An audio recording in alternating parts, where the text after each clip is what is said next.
क्या हनुमान बेनीवाल नाराज है नरेश मीणा से?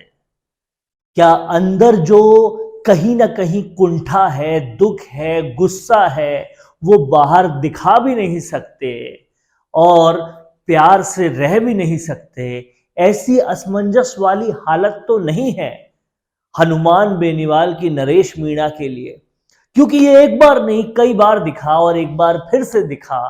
अंता उपचुनाव में कैसे दिखा, क्या क्या दिखा, ये सब कुछ इस वीडियो में हम आपको दिखाने वाले हैं। इसलिए इस वीडियो के आखिर तक बने रहिएगा और समझिएगा कि क्यों हनुमान बेनीवाल नाराज है नरेश मीणा से और अंता चुनाव में क्या पुराने घावों का बदला लेने वाले हैं नरेश मीणा से। ये मैं क्यों कह रहा हूं, किस लिए कह रहा हूं, इसको ध्यान से समझिएगा। लेकिन उससे पहले अगर आपने अभी तक संवाद चैनल को सब्सक्राइब नहीं किया है तो तुरंत कर लीजिए, ताकि आपसे राजनीति का कोई भी दिलचस्प विश्लेषण दूर ना रहे।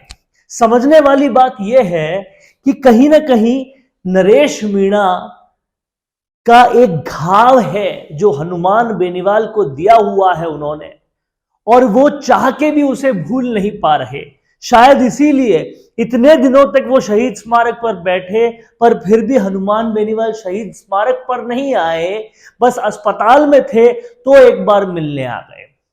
ठीक वैसे ही एक बार भी अंता उपचुनाव के लिए ये नहीं कहा नरेश मीणा को कि मैं कोई अपना कैंडिडेट खड़ा नहीं करूंगा, पूरा तुमको साथ दूंगा। नहीं गए उनके नामांकन की रैली में, नहीं गए और किसी रैली में। वजह क्या है, ये सबूत के साथ अब बाहर आई है, इसे समझना पड़ेगा। सियासी गलियारों में बातचीत यह भी है कि कहीं ना कहीं वजह यह हो सकती है कि टोंक के देवली उनियारा में जब उपचुनाव था और नरेश मीणा खड़े हुए थे, तब हनुमान बेनीवाल ने उनको ऑफर किया था कि खड़े हो जाओ आरएलपी से, पर वो नहीं हुए।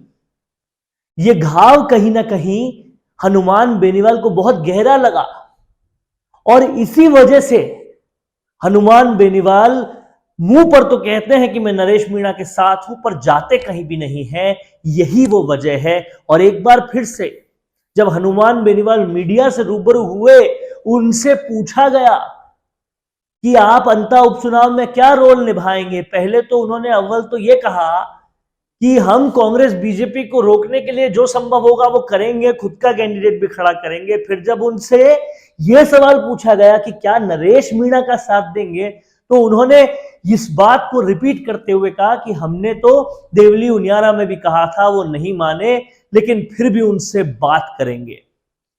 ये लहजा, ये बॉडी लैंग्वेज क्या कहती है? अभी तक भी उस गलती को नरेश मीणा की भुला नहीं पाए शायद हनुमान बेनीवाल। सुनिए, पहले देखिए उन्होंने क्या कहा।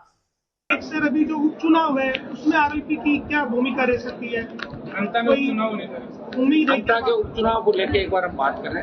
हमारा मकसद यही रहेगा कि कांग्रेस और भाजपा को रोकने मामले में, तो जैसा बातचीत चल रही है आजकल के अंदर, उसका फैसला हम करेंगे कि अंता में हमारा निर्णय क्या होगा। क्योंकि आरएलपी का बहुत बड़ा वोट बैंक अंता के अंदर नहीं है, तो लेकिन हम ये चाहेंगे कि कांग्रेस रोके, भाजपा रोके और तीसरी ताकत अंता में खड़ी हो।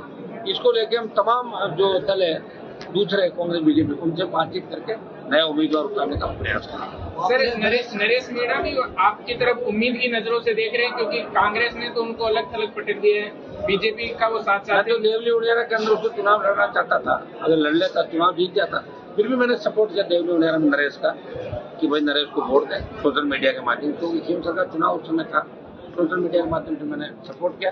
एक बार उनसे भी बात कर लें। बेनीवाल का ये वक्तव्य वो लोग भली भांति समझ जान सकते हैं जो बेनीवाल की पर्सनालिटी को जानते हैं, जो बेनीवाल के व्यक्तित्व को जानते हैं। दोस्तों के दोस्त जितने हैं बेनीवाल, उतने ही कहीं ना कहीं दुश्मनों के दुश्मन भी। और एक बार जो घाव कर जाए उसको आसानी से माफ करना भी हनुमान बेनीवाल नहीं जानते, और इसीलिए कहीं ना कहीं नरेश मीणा को भी शायद अब तक माफ नहीं किया है। अब देखना यह होगा कि हनुमान बेनीवाल कितना क्या सपोर्ट करते हैं नरेश मीणा को, या फिर बेनीवाल इसी तरह से बहुत दूरी बनाकर रखते हैं और नरेश मीणा को बताते हैं कि मैंने जब तुम्हें ऑफर दिया था तुम भी दूरी बना दिए थे, इसलिए मैं दूरी बना रहा हूं। क्या इस सियासत के गेम में दोनों सूरमा साथ नहीं आएंगे, एक दूसरे से नाराज रहेंगे? कमेंट बॉक्स में लिखते जाइए। देखते रहिए संवाद, क्योंकि ये संवाद है भारत का, भारत के लिए। नमस्कार। जिसका परिवार 4,17,000 लोगों से भी ज्यादा बढ़ रहा है, वो संवाद न्यूज चाहता है हर जिले और हर राज्य में मीडिया पार्टनर्स। तो अगर आप बनना चाहते हैं संवाद न्यूज के पार्टनर्स, तो कांटेक्ट करें नीचे दिए गए नंबर्स पर। इसके अलावा अगर आप वीडियो एडिटर बनना चाहते हैं या फिर न्यूज इंडस्ट्री में बतौर इंटर्न सब सीखना चाहते हैं, तो संवाद न्यूज के जयपुर हेड ऑफिस में काम करने के लिए संपर्क करें स्क्रीन पर दिए गए नंबर पर।